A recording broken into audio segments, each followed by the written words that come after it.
సంవత్సరాల తరబడి ఎన్ని మందులు వాడినా మీ మోకాల నొప్పులు తగ్గట్లేదా? ప్రాణ పెయిన్ క్లినిక్ లో అత్యాధునిక చికిత్స. ఒక వ్యాపారికి వినియోగదారుడు దేవుడి కంటే మిన్న.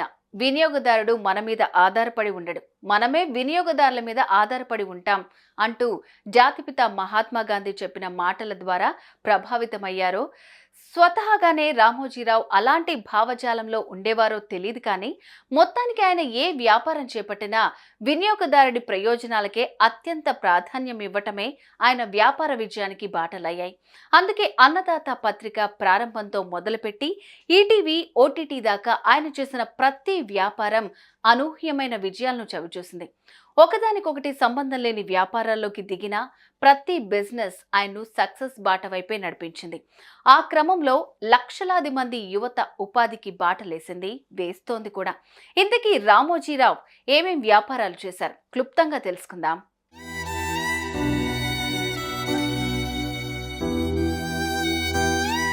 గ్రాడ్యుయేషన్ పూర్తి చేసిన వెంటనే రామోజీరావు ఉద్యోగం కోసం ప్రయత్నాలు ప్రారంభించారు. తెలుగు భాష అంటే ప్రాణం పెట్టే ఆయన పదాలతో కసరత్తు చేయాల్సిన ప్రకటనల రంగం వైపు దృష్టి సారించారు. ప్రకటనలు రాసే అవకాశం రాలేదు, కానీ ఢిల్లీలోని ఓ యాడ్ ఏజెన్సీలో ఆయనకు ఆర్టిస్ట్గా ఉద్యోగం వచ్చింది. వ్యాపార అభివృద్ధికి యాడ్స్ ఎంత అండదండల్ని ఇస్తాయన్నది అప్పుడే ఆయనకు బాగా అవగతమైంది. ఓ 3 ఏళ్ల పాటు ఆ ఉద్యోగం చేసిన రామోజీరావు సొంత వ్యాపారం పెట్టుకోగలిగితే ఇల్లు గడవడంతో పాటు ఎంతో కొంత వెనకేసుకునే అవకాశం వస్తుందని ఆలోచించాడు. ఆ వెంటనే హైదరాబాద్కు చేరుకున్నాడు.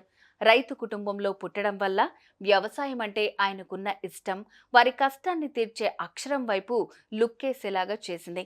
లాభసాటి వ్యవసాయం చేయటం ఎలా అన్న కాన్సెప్ట్తో అన్నదాత మాసపత్రికకు ఆయన ప్రాణం పోశారు. అలా రామోజీరావు సొంత వ్యాపారం అగ్రికల్చర్ జర్నలిజంతో పునాదులు వేసుకుంది. అనతి కాలంలోనే అన్నదాత తెలుగు రైతుల కరదీపికైంది.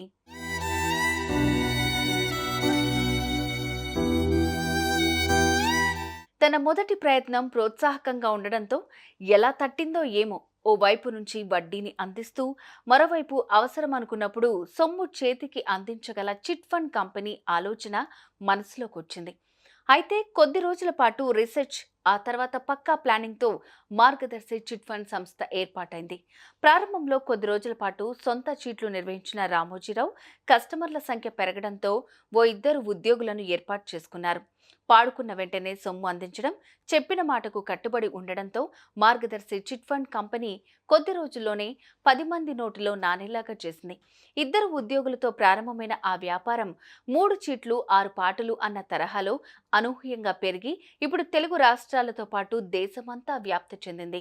వేల కోట్ల రూపాయల టర్నోవర్తో వేలాది మందికి ఉపాధి బాటలేసింది. వినియోగదారులకు మార్గదర్శి అంటే ఎంతో నమ్మకం అన్న భావనలోకి తీసుకురాగలిగింది. 4 లక్షల మంది చందాదారులను కూడా కట్టుకోగలిగింది. చిట్ ఫండ్ రంగంలో ఓ బ్రాండ్గా మారింది.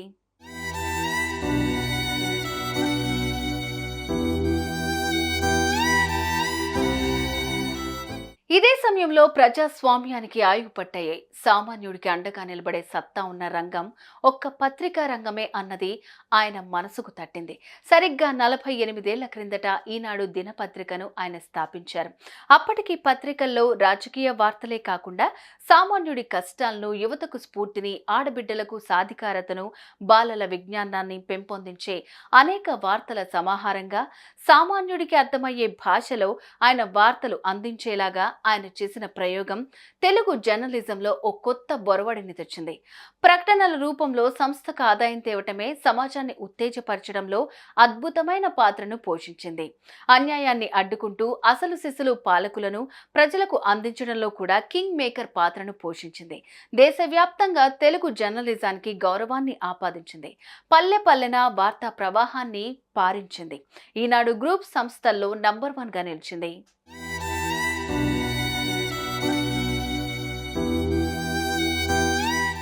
చక్కటి ఆహ్వానం, ఆహ్లాదకరమైన వసతి, షడ్రుచుల సమాగమనం, అన్న కాన్సెప్ట్ని కలగలిపి వాటిని ఎలా అందించాలన్న విషయంలో ఓ చక్కటి అవగాహనకొచ్చి సేవల్లో ఇసుమంత రాజీ కూడా పడనివ్వకుండా కస్టమర్ల పట్ల సిబ్బంది అత్యంత జాగ్రత్తగా వ్యవహరించేలాగా సూచనలు ఇచ్చి పరిశుభ్రతకు మారుపేరుగా ఓ హోటల్ ఏర్పాటు చేస్తే ఎందుకు విజయవంతం కాదు అన్న రామోజీరావు ఆలోచన విశాఖపట్నంలో డాల్ఫిన్ హోటల్స్ రూపకల్పనకు దారితీసింది. డాల్ఫిన్ హోటల్లో దిగితే సేవలకు కొదవే ఉండదన్న నమ్మకాన్ని సాధించుకున్నాయి విశాఖ, హైదరాబాద్లలో ఏర్పాటైన డాల్ఫిన్ హోటల్స్. వీటి సంఖ్యను పెంచలేదు కానీ ఏర్పాటు చేసిన 2 హోటళ్లలో మంచి వసతులు దొరుకుతాయన్న పేరును సంపాదించుకున్నారు రామోజీరావు.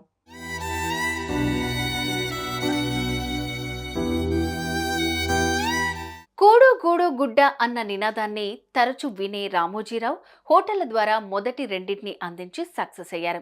కళాంజలి బట్టల షాపు ద్వారా నవతరం యువతకు ఫ్యాషన్ ప్రపంచంలోని వన్నె చిన్నెలను రుచి చూపించారు. కొత్త కొత్త ఫ్యాషన్లను నిరంతరం లేడీ యూత్ కు అందించేలాగా బట్టల వ్యాపారంతో కూడా ముందుకు కదిలారు. కూడు గుడ్డ గూడే కాదు, మనిషికి కావాల్సింది వినోదం. సామాన్యుడి నుంచి గొప్పవారి దాకా వినోదాన్ని పంచిపెట్టే క్రమంలో రామోజీ ఈనాడు టెలివిజన్ సంస్థను ఏర్పాటు చేశారు. అన్ని వర్గాల వారికి ఆ ఛానల్ను దగ్గర చేయటంలో చక్కగా సాఫల్యత సాధించారు. తెలుగింటి లోగిళ్లలో వినోదాల వరద ప్రవాహానికి బాటలేశారు.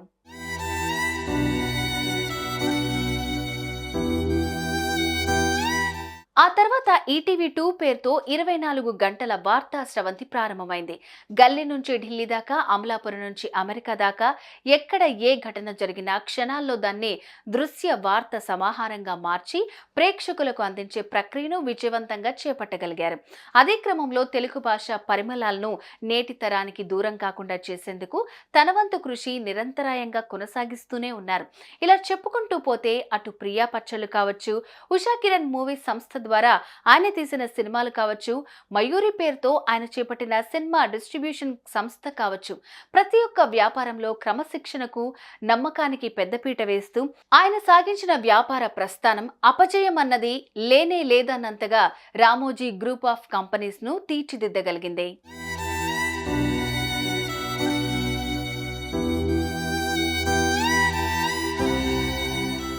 ఇవన్నీ ఒకెత్తైతే హైదరాబాద్ సమీపంలో ఆయన నిర్మించిన రామోజీ ఫిల్మ్ సిటీ తెలుగు బిడ్డ సత్తాను ప్రపంచానికి చాటింది. భాగ్యనగర పర్యాటకానికి పెట్టని ఆభరణమైంది. భారతీయ చిత్ర పరిశ్రమకు వెన్నుదన్నైంది. ఒక విధంగా చెప్పాలంటే ఇలాంటి విచిత్ర నగరం నిర్మించడం, ఇంతటి సృజనాత్మక ప్రపంచాన్ని సృష్టించడం, దశాబ్దాల తరబడి దాన్ని దిగ్విజయంగా నడిపించడం వన్ అండ్ ఓన్లీ రామోజీరావుకే సాధ్యం అనిపించేంతగా కాంతులీనితోంది. వెరసి రామోజీ గ్రూప్ లక్షలాది మందికి ఉపాధిని అందించే ఓ కల్ప వృక్షమైంది. విభిన్న వ్యాపార రంగాల్లో చరిత్రలకు బాటలేసే వ్యవస్థ అయింది. ఓ నిత్య శ్రామికుడు తెలుగు జాతికి అందించిన మణిమకుటమైంది. వీటికి రూపకల్పన చేసిన రామోజీరావు జీవితం ఓ చరిత్ర అయింది. సుమన్ టీవీలో మీ పర్సనల్ అండ్ బిజినెస్ ప్రమోషన్స్ కోసం కింది నెంబర్కి కాంటాక్ట్ చేయండి.